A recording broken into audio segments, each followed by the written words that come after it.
would like to mention before I begin that I do not support blood doping in any way.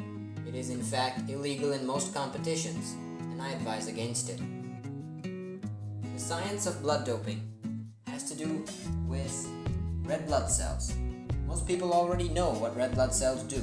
Red blood cells are responsible for transporting oxygen to all body tissues. Red blood cells are produced in a process known as erythropoiesis. Red blood cells are also known as erythrocytes. Erythro means red and cytes means cells. Literally translated, erythrocytes is red cells. So red blood cells are also known as erythrocytes. So the process of erythropoiesis. Erythro means red again, and poiesis means to form. So the process of forming red blood cells is known as erythropoiesis. This process occurs in the bone marrow. It's highlighted in a very basic form here.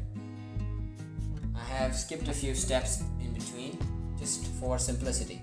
The hematopoietic stem cell differentiates into an erythroblast through many stages and then forms reticulocytes and finally erythrocytes. This process is upregulated by the hormone erythropoietin, EPO. I'm sure we've all heard the abbreviated form EPO in relation with blood doping. But now we know what it stands for, erythropoietin. Poietin means the substance that forms, and erythro is red. So the substance that stimulates red blood cell production from hematopoietic stem cells in the bone marrow is erythropoietin.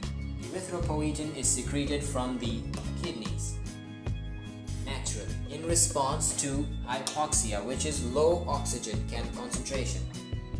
So when the kidneys are receiving less oxygen than usual, they secrete more EPO, so that more red blood cells are formed and the oxygen can return to normal.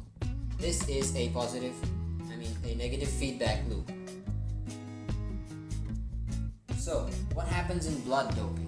EPO is taken artificially. So the natural way of getting EPO is to have your kidneys experience hypoxia. This can be done through exercise, training, etc. But what happens with blood doping is that EPO is taken artificially, either intravenous or subcutaneous. And by doing so, they unnaturally increase the stimulation to the hematopoietic stem cells in the bone marrow to form red blood cells. By doing this, they unnaturally increase their stamina, aerobic capacity, and their performance overall, because their body can now transport more oxygen than others. And they've done this in addition to their own training, so this gives them a big advantage over the competition. Speaking of competition, it can lead people to take a bit too much erythropoietin.